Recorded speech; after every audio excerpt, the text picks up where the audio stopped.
എല്ലാവർക്കും സ്വാഗതം. ഈ റിവ്യൂ ഇഷ്ടപ്പെടുകയാണെങ്കിൽ ഒന്ന് ലൈക്ക് ചെയ്തും സബ്സ്ക്രൈബ് ചെയ്തും സപ്പോർട്ട് ചെയ്യണേ. ബാലചന്ദ്രനും അലീനയും കൂടെ മനും ശിവനും നിൽക്കുന്നിടത്തേക്ക് വരികയാണ്. അപ്പോൾ തിരിഞ്ഞിട്ട് ശിവൻ അവിടെ തിരിഞ്ഞ് നിൽക്കുകയായിരുന്നേ. ബാലേന്ദ്രനെ കാണുമ്പോൾ ബാലേന്ദ്രനോട് ചോദിക്കുന്നുണ്ടായിരുന്നു, രോഹിത്തിന് ജാമ്യം കിട്ടിയല്ലേ എന്നിങ്ങനെ ചോദിക്കും കേട്ടോ. അപ്പോൾ ബാക്കി 3 പേർക്കും കിട്ടിയില്ലല്ലോ. അപ്പോൾ അതിനെക്കുറിച്ച് അവർ സംസാരിക്കുമ്പോൾ ബാലചന്ദ്രൻ പറയുന്നുണ്ടായിരുന്നു, ഒരു സമാധാനിപ്പിക്കാൻ എന്നോണാണ് കേട്ടോ ശിവനോട് സംസാരിക്കുന്നത്. ബാക്കിയുള്ളവർക്കും ചിലപ്പോൾ കിട്ടിയെന്ന് വരാം എന്ന് പറഞ്ഞിട്ട് അതിൻ്റെ സാധ്യതകളെക്കുറിച്ചൊക്കെ പറയുകയാണ് കേട്ടോ. അപ്പോൾ ശിവൻ പറയുന്നുണ്ടായിരുന്നു, എന്നെ സമാധാനിപ്പിക്കാൻ വേണ്ടി നീ അങ്ങനെ പറയണമെന്നില്ല, എനിക്കറിയാം ഹരിക്ക് ജാമ്യം കിട്ടില്ല എന്നുള്ളത് എന്നിങ്ങനെ പറയുവേ. നീ എന്തായാലും അലീനേനെ വെച്ച് തൻ്റെ മകനെ രക്ഷപ്പെടുത്തിയെടുത്തല്ലോ എന്നിങ്ങനെ ചോദിക്കൂ കേട്ടോ. അപ്പോൾ ബാലേന്ദ്രൻ ശിവനോട് പറയുന്നുണ്ടായിരുന്നു, രോഹിത്തിന് വേണ്ടി ഒന്നും ചെയ്യാൻ കഴിയില്ലല്ലോ എന്നോർത്ത് ആകെ സങ്കടപ്പെട്ടാണ് ഞാൻ അവിടെ നിന്നിരുന്നത് എന്ന് പറയുന്നുണ്ടായിരുന്നേ. അപ്പോഴും ശിവൻ്റെ വിശ്വാസം അലീനേനെ കൊണ്ട് റെക്കമെൻഡ് ചെയ്യിപ്പിച്ച് ശരണ്യനെ കൊണ്ട് മൊഴി മാറ്റി പറയിപ്പിച്ചതാണ് എന്നാണ് കേട്ടോ. അതാണ് ശിവൻ പറയുന്നത്. അപ്പോൾ അലീനയും പറയുന്നുണ്ട്, ഞാൻ ആർക്ക് വേണ്ടി റെക്കമെൻഡ് ചെയ്തിട്ടില്ല, ആരോടും മൊഴി മാറ്റി പറയാനും ആവശ്യപ്പെട്ടിട്ടില്ല എന്ന് പറയുന്നുണ്ട്. അപ്പോൾ ശിവനാണെങ്കിലും അലീനയോട് ചോദിക്കുന്നുണ്ട്, രോഹിത്തിൻ്റെ പേര് പറഞ്ഞ സമയത്ത് നിനക്ക് ഹരിയുടെ പേരും കൂടെ പറഞ്ഞ് അവനെ രക്ഷപ്പെടുത്തായിരുന്നില്ലേ എന്ന് ഇങ്ങനെ ചോദിക്കൂ കേട്ടോ ശിവൻ. അപ്പോൾ അലീന പറയുന്നുണ്ടായിരുന്നു, അങ്ങനെ ഒരു അവസരം കിട്ടിയാലും ഞാൻ ഒരിക്കലും ഹരിയുടെ പേര് പറയില്ല, ഹരിക്ക് വേണ്ടി സംസാരിക്കില്ല എന്ന് പറയുന്നുണ്ട് കേട്ടോ. ഹരി എന്താ ചെയ്തത് എന്നോടെന്നും അതുപോലെ തന്നെ രോഹിത് എന്നോട് എന്താ ചെയ്തതെന്നും എനിക്ക് നന്നായിട്ട് അറിയാം. അതുകൊണ്ട് ഞാൻ ആർക്ക് വേണ്ടി ഒന്നും സംസാരിച്ചിട്ടില്ല. പെൺകുട്ടിയോട് കുറച്ച് കരുണയും സ്നേഹവും കാണിച്ചു, അത്രേ ഞാൻ ചെയ്തിട്ടുള്ളൂ എന്ന് പറയൂട്ടോ അലീന ശിവനോട്. അപ്പം മനും പറയുന്നുണ്ടായിരുന്നു, അച്ഛൻ എന്നെ അറിഞ്ഞിട്ട് അച്ഛൻ വിചാരിക്കുന്ന പോലെയൊന്നല്ല, രോഹിത്തിന് വേണ്ടി പോലും അലീന റെക്കമെൻഡ് ചെയ്യില്ല എന്ന് പറഞ്ഞ ആളാണ്. അലീന അങ്ങനെ ചെയ്യൂല എന്ന് എനിക്ക് നന്നായിട്ട് അറിയാമെന്ന് മനു പറയുന്നുണ്ട് കേട്ടോ. പിന്നീട് ബാലേന്ദ്രനും അതിനെക്കുറിച്ച് സംസാരിക്കുന്നുണ്ട്. ജാമ്യം കിട്ടിയില്ലല്ലോ, ജാമ്യം കിട്ടിയിട്ട് പോരെ ശിവേട്ട, അതിനെക്കുറിച്ചൊക്കെ ഉള്ള സംസാരം എന്നാണ് കേട്ടോ പറയുന്നത്. ഹരിക്ക് ജാമ്യമൊന്നും കിട്ടാത്തതുകൊണ്ട് ശിവനും നല്ല സങ്കടം ഉണ്ടായി. പിന്നീട് ബാലചന്ദ്രൻ്റെ അടുത്തേക്ക് വക്കീൽ വന്നിട്ട് പറയുന്നുണ്ടായിരുന്നു, രോഹിത്തിന് കോടതി ജാമ്യം അനുവദിച്ചു എന്ന് പറയുന്നുണ്ടായിരുന്നേ.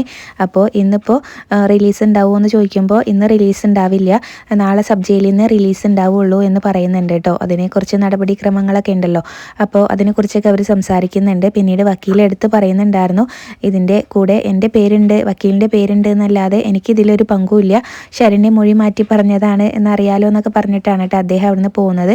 അപ്പോഴേക്കും ശിവനും മനും കൂടെ അങ്ങോട്ടേക്ക് വരുന്നുണ്ട്. അതുപോലെ തന്നെ ഹരിയുടെ റിമാൻഡ് കാലാവധി 30 ദിവസത്തേക്കും കൂടെ നീട്ടി എന്നൊക്കെ പറയുവേ. അപ്പോൾ പിന്നീട് കമലേട്ടെത്തി എന്നിങ്ങനെ ചോദിക്കൂ കേട്ടോ ബാലേന്ദ്രൻ. അപ്പോൾ പറയുന്നുണ്ട്, രാവിലെ ഇങ്ങനെ അമ്പലത്തിൽ പോയി അവന് ജാമ്യം കിട്ടാൻ വേണ്ടി വഴിപാടൊക്കെ കഴിച്ചിട്ടിരിക്കുകയാണ് എന്നൊക്കെ പറയുന്നുണ്ട് കേട്ടോ.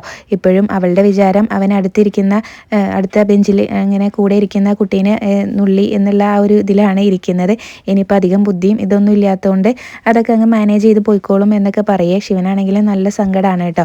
ഇതൊക്കെ പറഞ്ഞിട്ട് കാണാമെന്ന് പറഞ്ഞ് പിന്നീട് അവിടെ നിന്ന് അങ്ങ് പോകും. ഇനിയിപ്പോൾ 30 ദിവസം കാത്തിരിക്കുകയാണല്ലോ ഹരിയുടെ റിമാൻഡ് കാലാവധി നീട്ടിയോണ്ട് തന്നെ.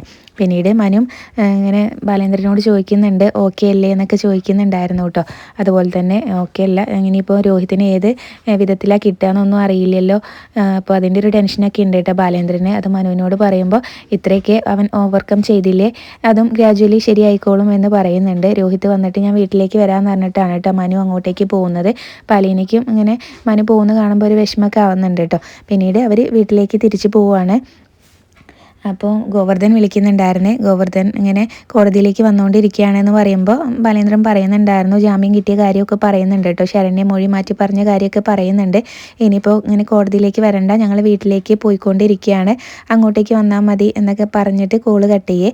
അത് കഴിഞ്ഞിട്ടാണ് ശരണ്യനല്ല കൃഷ്ണമോളെ വിളിച്ചില്ലല്ലോ എന്ന് അലീന ഓർക്കുന്നത് കേട്ടോ. അപ്പോൾ ഇനിയിപ്പോൾ വിളിക്കേണ്ട, നമ്മൾ വീട്ടിലേക്കല്ലേ പോകുന്നത് എന്ന് ബാലേന്ദ്രൻ പറയുന്ന സമയത്ത് പറയുന്നുണ്ടായിരുന്നു, അവൾ എന്നോട് ഇറങ്ങുമ്പോഴും പറഞ്ഞതാണ്, അവളെ ഒന്ന് കാര്യങ്ങളെ അറിയിക്കണേ, മെസ്സേജ് ഇടണേ എന്നൊക്കെ പറഞ്ഞതാണെന്ന് പറയും. അങ്ങനെ പിന്നെ അലീന ഫോൺ എടുത്ത് വിളിക്കുന്നുണ്ട്. ഒരു തവണ റിങ് ചെയ്ത് കഴിഞ്ഞിട്ടും ഫോൺ എടുക്കുന്നില്ല കേട്ടോ കൃഷ്ണമോള്. രണ്ടാമത് വീണ്ടും അടിക്കുന്നുണ്ട്. അപ്പോഴാണ് കൃഷ്ണമോള് വന്നിട്ട് ഫോൺ എടുക്കുന്നത്. അപ്പോൾ അലീന ചോദിക്കുന്നുണ്ട്, മോളെ നീ എവിടെയായിരുന്നു, ഇതിപ്പോൾ 2ാമത്തെ കോളാണെന്ന് പറയും. അപ്പോൾ ഞാൻ മുകളിലായിരുന്നു ചേച്ചി, അവിടുത്തെ കാര്യങ്ങൾ എന്തായി എന്നൊക്കെ ചോദിക്കുമ്പോൾ രോഹിത്തിന് ജാമ്യം കിട്ടിയ കാര്യം അതുപോലെ തന്നെ ശരണ്യ മൊഴി മാറ്റി പറഞ്ഞ കാര്യമൊക്കെ പറയുന്നുണ്ട് കേട്ടോ. അപ്പോൾ അതിൻ്റെ പിന്നിൽ ചേച്ചിയാണെന്ന് എനിക്ക് നന്നായിട്ട് അറിയാം, ചേച്ചി ഇങ്ങനെ സൈലൻ്റായിട്ട് ശരണ്യനോട് റെക്കമെൻഡ് ചെയ്തിട്ടാണെന്ന് പറയുമ്പോൾ അലീന പറയുന്നുണ്ട്, ഞാൻ എങ്ങനെ റെക്കമെൻഡ് ചെയ്തു എന്നാണ്, സൈലൻ്റായിട്ട് ആർക്കെങ്കിലും റെക്കമെൻഡ് ചെയ്യാൻ പറ്റുമോ, ഒന്നും പറഞ്ഞിട്ടില്ല എന്ന് തന്നെയാണ് കേട്ടോ അലീന അപ്പോഴും കൃഷ്ണമോളോട് പറയുന്നത്. അപ്പോൾ ചേച്ചിയുടെ സ്നേഹവും ദയൊക്കെ കിട്ടിയവർ ആരും പിന്നെ അതിങ്ങനെ തിരിച്ചു തരാതിരിക്കില്ല, അത് തിരിച്ചു തന്നാൽ ചേച്ചിയുടെ സ്നേഹം ഇല്ലാതായി പോവുമല്ലോ എന്നുള്ള ആ ഒരു ടെൻഷൻ ഉണ്ടാവും, അതുകൊണ്ടായിരിക്കും ശരണ്യ സത്യമെല്ലാം തുറന്നു പറഞ്ഞത് എന്നൊക്കെ ഇങ്ങനെ കൃഷ്ണമോള് പറയുന്നുണ്ട്. അപ്പോൾ ചേച്ചിയുടെ സ്നേഹം ഇങ്ങനെ കിട്ടിക്കഴിഞ്ഞ് അത് കിട്ടാതാവുമ്പോൾ അതാർക്കും പറ്റത്തില്ല എന്നൊക്കെ ഇങ്ങനെ പറയുമ്പോൾ അലീന പറയുന്നുണ്ട്, നിന്റെ കണ്ടുപിടുത്തം കൊള്ളാലോ എന്നൊക്കെ പറയുന്നുണ്ട്. അത് കഴിഞ്ഞ് കൃഷ്ണ ചോദിക്കുന്നുണ്ടായിരുന്നു, കൊല്ലപ്പള്ളിയിൽ നിന്ന് ആരും വന്നില്ലേ എന്ന് ചോദിക്കുന്നുണ്ട്. അപ്പോൾ കൊല്ലപ്പള്ളിക്കാരുണ്ടായിരുന്നു, അവർ പിണങ്ങിയിട്ടാണ് പോയത് എന്ന് പറയും കേട്ടോ. അപ്പോൾ കൃഷ്ണമോൾ ചോദിക്കുന്നുണ്ട്, ആരോടാ പിണങ്ങിയത്, കോടതിയോടോ അതോ വക്കീലിനോടോ എന്നൊക്കെ ചോദിക്കുന്നുണ്ട്. അപ്പോൾ അലീന പറയും, അല്ല നമ്മളോട് എന്ന് പറയും കേട്ടോ. അപ്പോൾ നമ്മൾ എന്നാ ചെയ്തിട്ടാ എന്നൊക്കെ ചോദിക്കുമ്പോൾ രോഹിത്തിന് ഇങ്ങനെ ജാമ്യം കിട്ടാൻ വേണ്ടിയിട്ട് ശരണ്യനെ കൊണ്ട് മൊഴി മാറ്റി പറയിപ്പിച്ചത് അലീനയാണ് എന്നാണ് അവർ വിചാരിച്ച് വെച്ചിരിക്കുന്നത് എന്നുള്ള കാര്യങ്ങളൊക്കെ കൃഷ്ണമോളോടും പറയുന്നുണ്ടായിരുന്നു കേട്ടോ അലീന. അതെല്ലാം കഴിഞ്ഞ് പിന്നീട് ഇത്രയൊക്കെയാണ് കൃഷ്ണമോളോട് സംസാരിച്ചിട്ടുണ്ടായിരുന്നത്. പിന്നീട് കോള് കട്ട് ചെയ്യും കേട്ടോ. അത് കഴിഞ്ഞ് പിന്നീട് ബാലചന്ദ്രനാണെങ്കിൽ ഒരു കോള് വരുന്നുണ്ടായിരുന്നേ. അപ്പോൾ നമ്മൾ ജയിച്ചു എന്നാണ് കേട്ടോ ആ വിളിക്കുന്ന ആൾ പറയുന്നത് ആദ്യം തന്നെ. അപ്പോൾ ബാലചന്ദ്രൻ പറയുന്നുണ്ടായിരുന്നു, നമ്മളല്ല ജയിച്ചത്, എൻ്റെ മോളാണ് എന്ന് പറയേ. അവളാണ് പാർട്ടിക്കാരെയും സമുദായക്കാരെയും നാട്ടുകാരെയും വീട്ടുകാരെയും എല്ലാം വെറുപ്പിച്ച് കോടതിയിൽ സത്യം വെളിപ്പെടുത്തിയത് എന്ന് പറയും കേട്ടോ. അപ്പോൾ ശരണ്യനെ കുറിച്ചാണ് പറയുന്നത്. അപ്പോൾ അയാളും പറയുന്നത് അതൊക്കെ സമ്മതിച്ചിട്ട് എന്തായാലും നാളെ കോടതിയിൽ കാണാമെന്ന് പറയൂ കേട്ടോ, രാവിലെ കാണാമെന്ന് പറഞ്ഞിട്ട് കോള് കട്ട് ചെയ്യുന്നുണ്ട്. പിന്നീട് അവർ വീട്ടിലെത്തും. അപ്പോൾ ശരണ്യനെ കുറിച്ച് ബാലചന്ദ്രൻ അങ്ങനെ പറയുന്ന സമയത്ത് അലീനയ്ക്ക് ഇങ്ങനെ സങ്കടമൊക്കെ വരുന്നുണ്ട് കേട്ടോ, കണ്ണൊക്കെ നിറയുന്നുണ്ടായിരുന്നു. പിന്നീട് അവർ വീട്ടിലെത്തുമ്പോൾ ബബിതയാണ് വന്ന് ഡോറ് തുറക്കുന്നത് ഇങ്ങനെ രോഹിത് ഉണ്ടോ എന്നാണ് കേട്ടോ നോക്കുന്നത്. അപ്പോൾ നീ ആരെയാണ് നോക്കുന്നതെന്ന് ചോദിക്കുമ്പോൾ രോഹിതേട്ടൻ വന്നില്ലേ എന്നാട്ടോ ചോദിക്കുന്നത്. അപ്പോൾ ബബിതയോട് ബാലേന്ദ്രൻ ചോദിക്കുന്നുണ്ടായിരുന്നു, നീ അവനെ ഞങ്ങളുടെ കൂടെ വിട്ടായിരുന്നോ എന്ന് ചോദിക്കുക. അപ്പോൾ അല്ല, കൃഷ്ണ പറഞ്ഞു ഇങ്ങനെ രോഹിതേട്ടന് ജാമ്യം കിട്ടി എന്ന് പറഞ്ഞു എന്ന് പറയുമ്പോൾ, ഓ അതാണോ കാര്യം, ഇങ്ങനെ ജാമ്യം കിട്ടിയെന്ന് വെച്ചിട്ട് നമ്മുടെ കൂടെ അവർ പെട്ടെന്ന് അങ്ങ് വിട്ടയക്കുകയൊന്നുമില്ല, അതിന് കുറച്ച് നടപടിക്രമങ്ങളൊക്കെ ഉണ്ട്, നാളെ സബ് ജയിലിൽ നിന്ന് റിലീസ് ഉണ്ടാവുള്ളൂ എന്നൊക്കെ ബബിതേനോടും പറയുകയാണ് കേട്ടോ. അപ്പോൾ ഹരിയേട്ടന് ജാമ്യം കിട്ടിയോ എന്ന് ചോദിക്കുന്ന സമയത്ത് കിട്ടിയില്ല എന്ന് പറയും. എന്താ അവന് ജാമ്യം കിട്ടണമായിരുന്നോ എന്നും ചോദിക്കുന്നുണ്ട് കേട്ടോ ബാലേന്ദ്രൻ. അപ്പോൾ കിട്ടണ്ടായിരുന്നു എന്നാണ് കേട്ടോ പറയുന്നത്.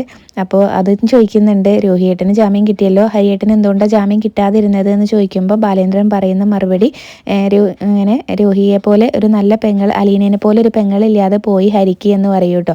അപ്പോൾ ബബിതയ്ക്കൊരു സംശയം, അലീന കാരണമാണോ ഇനിയിപ്പോൾ രോഹിത്തിന് ജാമ്യം കിട്ടിയെന്നൊരു സംശയം. അപ്പോൾ ബാലേന്ദ്രൻ അലീനയോട് ചോദിക്കുന്നുണ്ട്, ഈ കാരണമാണോ രോഹിത്തിന് ജാമ്യം കിട്ടിയെന്നുള്ളത്. അപ്പോൾ അലീന എന്നും പറയുന്ന പോലെ തന്നെ ഞാൻ അച്ഛൻ പറഞ്ഞിട്ട് പോലും ഇങ്ങനെ ആരോടും ശരണ്യനോട് ഒന്നും പറഞ്ഞിട്ടില്ല എന്നാണ് കേട്ടോ പറയുന്നത്, നല്ല ആളോടാണ് ഞാൻ ചോദിച്ചത്, അപ്പോൾ ഇത് തന്നെയാണ് മറുപടി എന്നും പറയുന്നുണ്ടായിരുന്നത്. ശരണ്യ മൊഴി മാറ്റി പറഞ്ഞതുകൊണ്ടാണ് രോഹിത്തിന് ജാമ്യം കിട്ടിയെന്ന് പറയും കേട്ടോ ബാലേന്ദ്രൻ. എന്നിട്ട് അങ്ങ് മുകളിലേക്ക് കയറിപ്പോവും. അപ്പോൾ അലീന അവിടുന്ന് പോകാൻ നിൽക്കുമ്പോൾ ബബിത അവിടുന്ന് പിന്നെയെന്ന് പറയുകയാണ്, ഇവിടെ ഇങ്ങനെ പലരുടെയും വിചാരം അവർ ഏതാണ്ടൊക്കെ ചെയ്തിട്ടാണെന്നാണ് എന്നിങ്ങനെ ദേഷ്യത്തോടു കൂടി ഒക്കെയാണ് കേട്ടോ പറയുന്നത്. അപ്പോൾ അലീന ഒരു ചിരിയും ചിരിച്ചുകൊണ്ട് അവിടെ നിന്ന് അങ്ങ് പോവേ. പിന്നീട് കോളനിയിലുള്ളവർ സംസാരിക്കുകയാണ്, ശരണ്യ മൊഴി മാറ്റി പറഞ്ഞല്ലോ അതിനെക്കുറിച്ച് തന്നെയാണ് അവർ സംസാരിക്കുന്നത്. അപ്പോൾ എല്ലാവർക്കും ജാമ്യം കിട്ടിയോ എന്നൊക്കെ രണ്ട് സ്ത്രീകളിൽ നിന്ന് സംസാരിക്കുകയാണ് കേട്ടോ. അപ്പോൾ എല്ലാവർക്കും കിട്ടിയില്ല, ഒരു പെണ്ണ് സ്വർണ്ണക്കടക്കാരൻ്റെ വീട്ടിൽ നിന്ന് ഇവിടെ ഇടയ്ക്ക് വന്ന് പോവായിരുന്നല്ലോ, ആ പയ്യന് മാത്രമേ ജാമ്യം കിട്ടിയുള്ളൂ എന്നാണ് കേട്ടോ പറയുന്നത്. പിന്നീട് ശരണ്യ അച്ഛനും അമ്മയും വീട്ടിലേക്ക് എത്തുന്ന സമയത്ത് അവിടെ നാട്ടുകാരൊക്കെ ഉണ്ട്. അപ്പോൾ അവരെ തടഞ്ഞു വെച്ചിട്ട് ചോദിക്കുന്നുണ്ട് കേട്ടോ, എന്നാ പണിയെ കാണിച്ച് നാട്ടുകാരെയും സമുദായക്കാരെയും പാർട്ടിക്കാരെയൊക്കെ വെറുപ്പിച്ചിട്ട് എന്നാ പണിയെ കാണിച്ചതെന്നൊക്കെ ചോദിക്കുന്നുണ്ട്. ഇത്രയും വേണമായിരുന്നോ എന്ന് ചോദിക്കുന്നുണ്ട്. അതുപോലെ തന്നെ ആ സ്വർണ്ണക്കടക്കാരൻ്റെ വീട്ടിലെ വേലക്കാരി പെണ്ണ് ഇവിടെ ഇടയ്ക്ക് വന്ന് പോകുമ്പോഴേ ഞാൻ പറയാമായിരുന്നല്ലോ ഈ കേസ് അട്ടിമറിക്കാനുള്ള വരവാണെന്ന്, അവളുടെ വാക്ക് കേട്ടുകൊണ്ടല്ലേ മൊഴി മാറ്റി പറഞ്ഞത് എന്നൊക്കെ ചോദിക്കുന്നുണ്ട്. ഇനിയിപ്പോൾ സർക്കാർ ജോലിയും ഫണ്ട് പിരിവും ഒന്നും ഇല്ല എന്നൊക്കെയാണ് കേട്ടോ അവരും പറയുന്നത്. നിങ്ങൾക്ക് വേണ്ടി ഇങ്ങനെ വെയിലത്ത് കൂടി പിടിച്ചവരോട് നിങ്ങൾ എന്ത് സമാധാനം പറയും എന്നൊക്കെ ചോദിക്കുന്നുണ്ട്. പിന്നീട് ശരണ്യയുടെ അച്ഛൻ പണമായിട്ടോ സ്വർണ്ണമായിട്ടൊക്കെ വാങ്ങിയെന്നാണ് കേട്ടോ അവരൊക്കെ വിചാരിച്ച് വെച്ചിരിക്കുന്നത്. അപ്പോൾ അതും ചോദിക്കുന്നുണ്ട്, പണമായിട്ടാണോ സ്വർണ്ണമായിട്ടാണോ കിട്ടിയത് പ്രഭാകര എന്നൊക്കെ ചോദിക്കുന്നുണ്ട്. പിന്നീട് അവിടെ നിൽക്കുന്ന രണ്ട് സ്ത്രീകൾ ശരണ്യയുടെ അച്ഛനോട് ചോദിക്കുന്നുണ്ടായിരുന്നു, നിൻ്റെ മകൾക്ക് നല്ല ബുദ്ധി നീയല്ലേ പറഞ്ഞു കൊടുക്കേണ്ടിയിരുന്നത് എന്ന് ചോദിക്കുന്നുണ്ട്. അപ്പോൾ ശരണ്യയുടെ അച്ഛനും പറയുന്നുണ്ടായിരുന്നു, അവൾക്ക് പറയാനുള്ളതെല്ലാം ഞങ്ങൾ പറഞ്ഞു കൊടുത്തതാണ്, പക്ഷേ അവൾ കോടതിയിൽ സത്യം മാത്രമേ പറഞ്ഞുള്ളൂ എന്ന് പറയൂ കേട്ടോ. പിന്നീട് അവിടെ കൂടിയിട്ടുള്ളവരിങ്ങനെ അവരെ കുറ്റപ്പെടുത്തിക്കൊണ്ട് ഓരോന്നിങ്ങനെ പറയുകയാണ്. അവർ അതൊന്നും കേൾക്കാൻ പറ്റാതെ അകത്തേക്ക് കയറി അങ്ങ് വാതിലടക്കി. എന്നിട്ട് അവർ പുറത്ത് നിന്ന് അപ്പോഴും പറയുന്നുണ്ടായിരുന്നു, മാനം പോയാൽ പണം വരും, പണം വന്നാൽ മാനവും അഭിമാനമൊക്കെ തിരിച്ച് തനിയെ കിട്ടുമെന്നൊക്കെ ഇങ്ങനെ പറയുന്നുണ്ട് കേട്ടോ. അത് കേട്ടുകൊണ്ട് പിന്നീട് അവർ റൂമിലേക്ക് പോവേ. എന്നിട്ട് ശരണ്യയുടെ അച്ഛനാണെങ്കിലും ഇങ്ങനെ ചോദിക്കുന്നുണ്ട് ശരണ്യനോട്, ഇപ്പോൾ നിനക്ക് സമാധാനമായല്ലോ, നിനക്ക് ഞങ്ങൾ ഇവിടെ നിന്ന് പറഞ്ഞു തന്നതല്ലേ അവിടെ പോയിട്ട് എന്താ പറയേണ്ടിയിരുന്നത് എന്നൊക്കെ ഇങ്ങനെ ചോദിച്ച് ശരണ്യനെ കുറ്റപ്പെടുത്തുകയാണ് കേട്ടോ. അപ്പോഴും ശരണ്യ ചോദിക്കുന്നുണ്ട്, ഞാൻ സത്യം മാത്രമല്ലേ പറഞ്ഞുള്ളൂ അച്ഛാ എന്നിങ്ങനെ ചോദിക്കുന്നുണ്ട്. അപ്പോൾ ശരണ്യയുടെ അമ്മ പറയും, ഇതാണോ നിൻ്റെ സത്യം പറച്ചിൽ? നിനക്ക് ഇവിടുന്ന് ഞങ്ങളെല്ലാവരും പറഞ്ഞു തന്നതല്ലേ അവിടെ കോടതിയിൽ പറയേണ്ടിയിരുന്ന കാര്യങ്ങൾ, നീ ആരുടെ ധൈര്യത്തിലാണ് അങ്ങനെ പറഞ്ഞത് എന്നൊക്കെ ചോദിക്കുന്നുണ്ട് കേട്ടോ. ആ അലീനേനെ കണ്ടിട്ടാണോ, അവളുടെ ധൈര്യത്തിലാണോ അങ്ങനെ പറഞ്ഞത് എന്നൊക്കെ ഇങ്ങനെ ചോദിച്ച് ശരണ്യനെ കുറ്റപ്പെടുത്തുകയാണ് കേട്ടോ. ഇനിയിപ്പോൾ ഫണ്ട് പിരിവ് എങ്ങനെ നടത്തും, അതുപോലെ തന്നെ സർക്കാർ ജോലി എങ്ങനെ കിട്ടുമെന്നൊക്കെയാണ് കേട്ടോ ശരണ്യയുടെ അമ്മയൊക്കെ ഇങ്ങനെ ശരണ്യനോട് ചോദിച്ചിട്ട് ഇങ്ങനെ അവളെ കുറ്റപ്പെടുത്തി ഓരോന്ന് സംസാരിക്കുന്നത്. ഇനിയിപ്പോൾ അവരുടെ കൂടെ നിന്ന ആൾക്കാരെല്ലാം ഓരോന്ന് ചോദിച്ചു വരുമല്ലോ, ആ ഒരു പേടി ശരണ്യയുടെ അച്ഛനും അമ്മയ്ക്കൊക്കെ ഉണ്ട്. അപ്പോൾ ശരണ്യയുടെ അച്ഛനാണെങ്കിലും പറയുന്നുണ്ടായിരുന്നു കേട്ടോ, ഇനിയിപ്പോൾ വരുന്നവരോടൊക്കെ എന്ത് മറുപടി പറയും എന്നൊക്കെ ചോദിച്ച് അവർക്ക് പേടിയാണ്. ശരണ്യയുടെ അച്ഛനോട് ചോദിക്കുന്നുണ്ടായിരുന്നു, അച്ഛൻ ആരെ ഈ ഭയക്കുന്നത്, ഇനിയിപ്പോൾ ഞാൻ ആരൊക്കെ ഭയക്കണം, ഞാൻ വല്ല തെറ്റും ചെയ്തു വന്നിട്ടാണ് അച്ഛൻ ഇങ്ങനെ പറയുന്നതെന്നുണ്ടെങ്കിൽ ഒരു ന്യായം ഉണ്ടായിരുന്നു, ഞാൻ സത്യമല്ലേ പറഞ്ഞുള്ളൂ എന്നൊക്കെ ചോദിക്കുക. അപ്പോൾ നിൻ്റെ പൊട്ട ബുദ്ധിക്ക് ഇങ്ങനെ തോന്നിയല്ലോ എന്നൊക്കെ ഇങ്ങനെ പറയുന്ന സമയത്ത് ഗോപൻ അങ്ങോട്ടേക്ക് വരും കേട്ടോ. അപ്പോൾ അവളുടെ എല്ലാ പൊട്ട ബുദ്ധി അച്ഛൻ്റെ അമ്മയുടെയാണ്, അവൾക്ക് ഇങ്ങനെ ഒരു തെറ്റ് പറ്റിയെന്ന് അറിഞ്ഞപ്പോഴും നിങ്ങളുടെ ബുദ്ധിക്ക് കുറച്ചെങ്കിലും ഇത് വന്നതാണെന്ന് ഞാൻ വിചാരിച്ചതാണ് എന്നൊക്കെ പറഞ്ഞ് ഗോപൻ എല്ലാവരെയും അങ്ങ് കുറ്റപ്പെടുത്തി സംസാരിക്കുകയാണ്. ശരണ്യയുടെ അച്ഛനാണെങ്കിലും അപ്പോൾ പറയുന്നുണ്ടായിരുന്നു, ഇനിയിപ്പോൾ എല്ലാവരെയും പോയി കണ്ട് അവരുടെ കാല് പിടിക്കണമെങ്കിൽ കാലും പിടിക്കാം എന്നൊക്കെ പറയുന്നുണ്ട് കേട്ടോ. അപ്പോൾ ശരണ്യ അതിൻ്റെ ഇടയിൽ ഇങ്ങനെ അവളെ ന്യായമായിട്ടുള്ള കാര്യമല്ലേ പറഞ്ഞുള്ളൂ എന്നൊക്കെ പറയുമ്പോൾ നിൻ്റെ അഭിപ്രായം ഇവിടെ ആരും ചോദിച്ചില്ല എന്ന് പറഞ്ഞ് ഗോപൻ അവളോടും ദേഷ്യപ്പെടുകയാണ് കേട്ടോ. ഇനിയിപ്പോൾ ഇവിടെ എന്തെങ്കിലും മരണമോ എന്തെങ്കിലും നടന്നിട്ടുണ്ടെങ്കിൽ ആരും തിരിഞ്ഞു നോക്കിയില്ല, നമ്മളെ ആരും സഹായിക്കില്ല, എല്ലാവരും ഇതെല്ലാം മനസ്സിൽ വെച്ചുകൊണ്ടേ നമ്മളോട് പെരുമാറത്തുള്ളൂ എന്നൊക്കെ പറഞ്ഞിട്ട് ഗോപനാണെങ്കിലും ശരണ്യ സത്യം പറഞ്ഞതിന് അതിനെ അങ്ങ് കുറ്റപ്പെടുത്തിയാണ് കേട്ടോ ഓരോന്ന് സംസാരിക്കുന്നത്. അപ്പോൾ അച്ഛനും ഇനിയിപ്പോൾ പറഞ്ഞിട്ടൊന്നും കാര്യമില്ലല്ലോ എന്നൊക്കെ പറഞ്ഞാണ് കേട്ടോ ഇരിക്കുന്നത്, ഇനിയിപ്പോൾ വരുന്നത് അനുഭവിക്കാമെന്ന് പറഞ്ഞ് ഇരിക്കുന്നുണ്ടായിരുന്നു. ഗോപനും അപ്പോൾ പറയുന്നുണ്ടായിരുന്നു, ഇതിപ്പോൾ പഠിക്കൽ കൊണ്ടുപോയി കലം അടച്ച പോലെ ആയല്ലോ. അപ്പോൾ ശരണ്യയുടെ അമ്മയും പറയുന്നുണ്ടായിരുന്നു, ഇനിയിപ്പോൾ സർക്കാർ ജോലിയും ഒന്നും കിട്ടത്തില്ല, ഫണ്ട് പിരിവ് ഒന്നും നടക്കത്തില്ല, വെള്ളത്തിൽ വരച്ച വര പോലെ ആയല്ലോ എന്ന് പറയുന്നുണ്ട്. അപ്പോൾ ഗോപൻ പറയും, ഇവൾ മൊഴി മാറ്റി പറഞ്ഞതോടുകൂടി ഇനിയിപ്പോൾ നാട്ടുകാരും സമുദായക്കാരും പാർട്ടിക്കാരും എല്ലാവരും നമ്മളെ പ്രതികളാക്കും എന്ന് പറയുന്നുണ്ട് കേട്ടോ. ഓരോരോ ചോദ്യങ്ങൾ ചോദിച്ചും അതുപോലെ തന്നെ പ്രതികളാക്കി നമ്മളെ ജീവിക്കാൻ അനുവദിക്കില്ല, നോക്കിക്കോ എന്ന് പറയുന്നുണ്ട്. അതുപോലെ തന്നെ ഇവൾ മൊഴി മാറ്റി പറഞ്ഞതിൻ്റെ ഭവിഷ്യത്ത് നമ്മുടെ കുടുംബം മുഴുവൻ അനുഭവിക്കും എന്ന് പറയുന്നുണ്ട്. എന്നിട്ട് ശരണ്യനോട് പറയും, ഇനി ഇങ്ങനെ ശരണ്യ എപ്പോഴും ഇങ്ങനെ ചോദിക്കുന്നുണ്ട് കേട്ടോ, നമ്മൾ ആരെ ഭയക്കുന്നത് എന്നൊക്കെ ചോദിക്കുന്നുണ്ട്. അപ്പോൾ ശരണ്യനോട് പറയുന്നുണ്ടായിരുന്നു, ഇനിയെങ്കിലും മറ്റുള്ളവർ പറയുന്നതൊന്ന് കേട്ട് ജീവിക്കുക എന്നൊക്കെ ഇങ്ങനെ പറയുകയാണ് കേട്ടോ ഗോപനാണെങ്കിലും. അപ്പോൾ ശരണ്യ ഇങ്ങനെ ഗോപൻ്റെ മുഖത്തേക്ക് നോക്കുന്നിടത്താണ് കേട്ടോ ഇന്നത്തെ എപ്പിസോഡ് അവസാനിച്ചത്. പിന്നീട് പ്രമോ കാണിക്കുന്നുണ്ടായിരുന്നു, കമല വന്നിട്ട് മനുവിനോട് രോഹിത്തിന് ജാമ്യം കിട്ടിയ കാര്യമൊക്കെ പറയുന്നുണ്ട്. അപ്പോൾ ഹരിയും രോഹിത്തും ഒരേ തെറ്റല്ലേ ചെയ്തതെന്നൊക്കെ ചോദിച്ചിട്ട് കമല കുറേ ചോദ്യങ്ങൾ മനുവിനോട് അങ്ങോട്ടേക്ക് ചോദിക്കുന്നുണ്ട് കേട്ടോ. പിന്നീട് ശരണ്യ ഇങ്ങനെ അച്ഛനോടും അമ്മനോടും ചോദിക്കുന്നുണ്ട്, എന്നെപ്പോലെ ഒരു തെറ്റും ചെയ്യാത്ത ഒരാളെ കൂടെ ഞാനിങ്ങനെ ശിക്ഷിക്കണമായിരുന്നോ എന്നൊക്കെ ചോദിക്കുന്നുണ്ട്. അത് കഴിഞ്ഞ് ശരണ്യ അലീനയും കൂടെ സംസാരിക്കുന്നുണ്ട്. അപ്പോൾ ശരണ്യ ഇങ്ങനെ അലീന കാരണമാണ് മൊഴി മാറ്റി പറഞ്ഞതെന്ന് പറഞ്ഞ് ശരണ്യനെ എല്ലാവരും കുറ്റപ്പെടുത്തുകയാണല്ലോ. അപ്പോൾ അതിനെക്കുറിച്ചാണ് അവർ സംസാരിക്കുന്നത്. പിന്നീട് മുത്തശ്ശീനോട് മനു വന്നിട്ട് കാര്യങ്ങളൊക്കെ പറയുന്നുണ്ട്. അതുപോലെ തന്നെ വൈജയന്തിനോട് രോഹിത്തിന് ജാമ്യം കിട്ടിയ കാര്യമൊക്കെ വിളിച്ചറിയിക്കുന്നുണ്ട് കേട്ടോ. അപ്പോൾ ഇത്രയാണ് പ്രമോല് കാണിച്ചത്.